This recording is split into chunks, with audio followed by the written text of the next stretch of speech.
인간은 도구를 만들면서 가치를 창출하면서 이제 그걸로 역사를 만들어 온 동물인데 그 논리 체계의 나머지 반쪽인 귀납적 논리를 도와주는 툴은 없을까? 그게 이제 지금 인공지능이 그 부분을 채워주고 있는.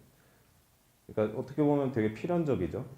굉장히 연역, 귀납 두 개가 합쳐져야지 어떤 논리가 좀 컴플리트해지는 건데 요거는 이제 MIT 테크놀로지 리뷰라는 곳에서 딥러닝을 이제 탑 10 브레이크트루 테크놀로지 중에 하나로 뽑은 기사예요. 2013년에 나온 겁니다. 그러니까 지금 뭐 알파고가 오기 한참 전에, 몇 년 전에 이미 이게 이제 엄청난 양의 컴퓨테이션 파워랑 데이터가 있을 때 AI가 엄청 똑똑해질 수 있다. 우리는 이제 AI한테 하고 시키고 싶은 게 이런 거예요. 그러니까 이런 밑에 사진이 들어왔을 때 내가 이걸 차라고 분류를 해가지고 뭐 자동차 개수를 세야 되는 어떤 문제가 주어졌다고 했을 때 이걸 내가 세는 게 아니라 컴퓨터가 세게 하고 싶은 거예요. 그러려면 이제 컴퓨터한테 차가 어떻게 생겼는지 가르쳐 줘야 되잖아요. 계층적이고 또 학습이 된다. 이 두 가지 특징이 지금 딥러닝이 가지고 있는 가장 큰 특징이에요. 그러니까 일단 첫 번째 학습이 된다는 게 중요한데 아까 제가 뭐 바퀴 4개 달리고 뭐 창문 달리고 뭐 이런 거 일일이 프로그래밍 하는 게 아니라 차 사진을 엄청 많이 보여주면 얘가 차의 특징들을 학습을 하는 거죠. 근데 이게 산업적으로 가장 큰 의미를 가지는 건 뭐냐면 중간 과정에 대해서 고민할 필요가 없어졌다는 게 가장 큰 특징입니다. 이렇게 써먹을 수가 있는 거예요. 이 사진하고 얘는 개야.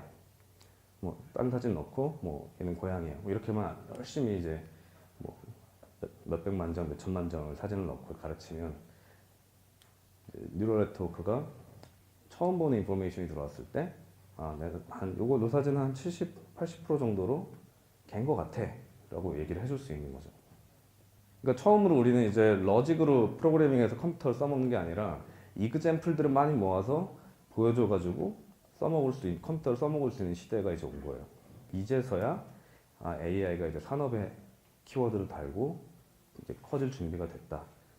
누가 좀 나 대신 전화 받아줬으면 좋겠고, 뭐 나 대신 뭐 앨범에서 뭐 우리 애기 사진 좀 골라줬으면 좋겠고, 뭐 이런 걸 시키는 거죠. 그러니까 자동화의 이제 목적이 굉장히 큰 산업이거든요. 근데 자동화를 했을 때 그 이점이 작을 수도 있고 시장에 따라서 진짜 클 수도 있고, 그러니까 이게 이제 유저의 페인 포인트랑 상관이 있는 건데 이게 진짜 커야 돼요.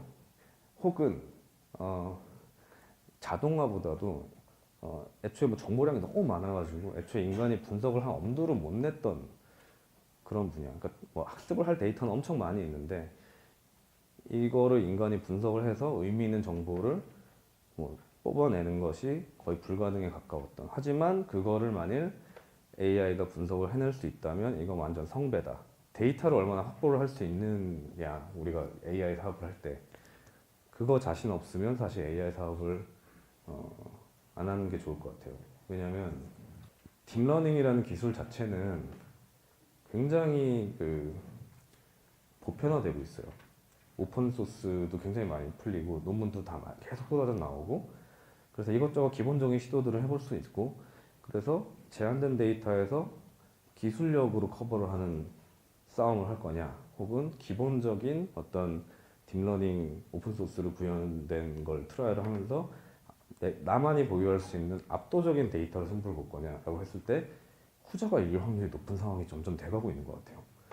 그래서 제일 좋은 건 예를 들면 제가 데이터를 다 만들어 버릴 수 있다면 좋겠죠. 근데 데이터를 만드는 게 시간이 걸리고 돈이 드니까 또 스타트업으로서는 쉽게 할 수 없는 어프로치고, 혹은 이제 내가 데이터가 없다면 데이터 소유자를 아예 사로잡아 버리거나 나한테만 줘. 혹은 뭐 나랑 일하는 거가 아니면 뭐 그러니까 성에 안 차게 정말 엄청난 연구 결과를 돌려준다라거나 뭐 어떤 수단과 방법을 가리지 않고 데이터를 가진 사람들을 만족시켜 주는 거죠.